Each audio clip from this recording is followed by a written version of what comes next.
หมายสุงคาหมายสุงพี่น้องผู้รู้ต้วยเงาตรงเป็นเสียงใต้เอาขาดังเสียงก็เหมือนกับผ่านในทิกตอกไรสังดีเนื้อข้องเขายอดผู้หนุ่มโฮมเจ้าในไรสังในตอนดาวันเมื่อได้คาได้มากับสืบปันพี่น้องเขาฮงเฮียนไตเลี้ยงลายขาในขณะฮงเฮียนไตเอาขาได้ปิดกว่าเย้าเนี่ยเพราะว่าวันที่31มาในเขาขาได้สิบปิดเฮียนสอนกว่าเย้าเนี่ยก้อยกาเขาขาได้สอนเจ้าหือตีเฮียนเจ้าหือยาวก็ขั้นตอนการเฮียนมันถึงจันไรเนี่ยเขาขาได้มาต้องถามด้วยหมอสอนเขานะครับอ๋อ ของเขาว่าตอนตาลูกเฮียนเขาค่ะอันเตมาอยู่มาสร้างที่ไหนนี่เพราะว่าเขามาเฮียนเหย้าเตไรปิงหยาป้ายไหลเตเลยมอสอนเขาเตสอนปันป้ายไหลหลายๆเจิงหือหลายๆครับอ๋อค่ะเพราะว่าเป็นดีตอนลูกเรียนเราได้ก็อีเนอการเรียนเราขนาดเนาะเขาก็จะมีจันอ่อนจนถึง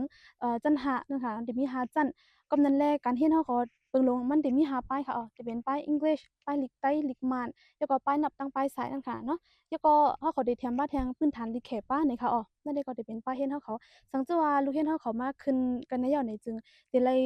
เลยสอนป้ายเรียนอันไหนแล้วก็ได้ไล่ก็เนิบตอนป้ายในเสียมก้าขนาดนั้นก็บ่ว่าเขาเอา ภาษากว้ำเงาภาษาดิกใต้เฮาเป็นปึงลงเสียก็ขึ้นสอนนั่นค่ะเนาะแล้วก็ได้สอนบ้า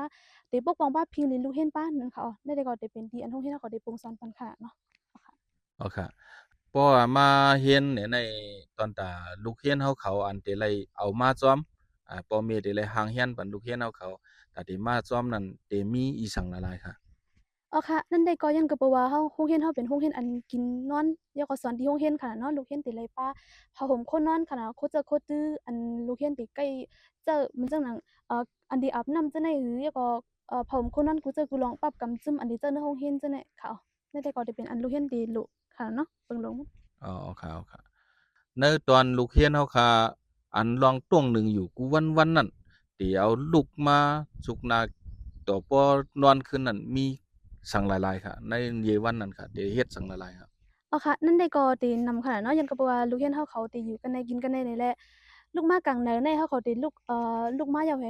เรียกว่าคือได้มีจุดดีขนาดเนาะจุดดีได้ก็ได้มีหลายๆเส้นจิมาเฮ็ดลงมดเซอ5ติ๊กนำ5ถุงมือแล้วก็ลูกเรียนเฮาก็ได้เลยโฮมเฮ็ดสังจอมนั่นค่ะเนาะจิมตั้งหมอสันจิมตั้งลูกเรียนบ่ยาวในเฮาก็ได้มีการตั้งจอมปิวแล้วก็ตีเตะขึ้นเรียนก็8โมงขนาดเนาะตีนี่ได้ก็เป็นข้าวเรียนเฮาเขาขึ้นเรียนกว่าแฮต่อถึง11โมงในเฮาก็ได้ลือข้าวได้ลือแฮกินข้าวแฮต่อถึง1โมงในเฮาได้เตะการเรียนขึ้น ต่อถึงหัวค่ำ3ไหว้วัน3โมงค่ะเพราะว่า3โมงยามนี้ก็เขาก็ได้มีเรียนแล้วก็ได้มีจุดดีขึ้นค่ะเนาะจุดดีบางเจอได้หุงมือให้แล้วก็ได้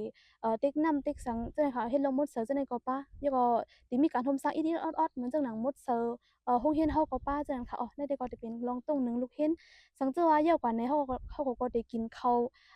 6โมงค่ะเนาะได้กินข้าวยาวแฮแล้วก็ขึ้นอาบเต น้ำอาบนองข้าวไรค่ะน้องค่ะครับอาบน้ำอาบนองนี่ก็เพราะว่าเฮ็ด GT แล้วนี่ก็อาบน้ำอาบนอง5โมงค่ะ5 โมง5โมงค่ะเนาะพอ5โมงแล้วก็เขาก็ได้เพราะว่าตัวตั้นเหย้าร่วมกันได้กินข้าวก็6โมงค่ะเพราะว่า6โมงแล้วนี่ว่านั้นก็เขาก็ได้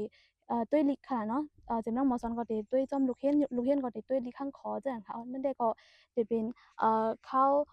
เอ่อลองต้องดูลูกเรียนค่ะเพราะว่ากลางค่ำมานี่ก็จนถึง9โมง9โมงครึ่งนี่ก็ลูกเรียนเขาก็เข้านอนแล้วจังนั้นค่ะอ๋อโอเคโอเคอ๋อค่ะกำในพี่น้องเขาเตฮู้เยอะนะครับเนาะว่าโรงเรียนไตรลายขาวค่ะเตสอนอีสังหลายๆป้ายสังหลายๆเนี่ยสังว่ามีลูกมีหลานใครมาขึ้นมาเรียนมาส่งเรียนนี่ก็เดี๋ยววันมื้อไหนกว่าเฮาคารับกว่าเยอะนะครับเนาะเตรับลูกเรียนกว่าเยอะเสียนจื่อลูกเรียนกว่าเยอะสังว่าพี่น้องเขาใครมาใส่นี่ก็มาใส่รายกำเดียวเยอะนะครับเนาะที่หมายพ้นกับสืบมาในกับสืบมาที่เฟซบุ๊กโปรไฟล์ส่วนตัวเขาก็ไลค์นะครับเนาะ แล้วก็ขาดได้ใส่ไว้บนลิงก์ดังใต้ในนี่ครับนะกำในกับสืบมาไลยเฮาขาดได้รับกว่าตัวเหลียวเย้านะครับก็เพื่อว่าการเรียนเฮาขาในเนี่ยเฮาขาเป็นโปรเมลูกโปรเมไตเพราะเฮาขาไล่เอาการภาษาความลัดโปรเมเฮาความไต้ลิกไต้เอาแหละเรียนสอนปริญญากว่าในเนี่ยมันสิไล่ปริญญาอันเตอันเจ็ดถึงล้วนถึงแก่นมันเนี่ยเจียมเจ้าเจียมมือล้วนเฮาตึกก็เรียกนั่นเนี่ยในยุ่มยำว่า พี่น้องเขาที่มีดังป่องใส่ดังนำเสแล้วก็เอาลูกทางเอาขามาผลักการเฮียนได้นี่ครับเอาค่ะเพราะนั้นก็คาได้ดังหมอสอนเขาที่ย้อนผัดพี่น้องเขากว่าก็น่ายค่าเหมือนสงค่า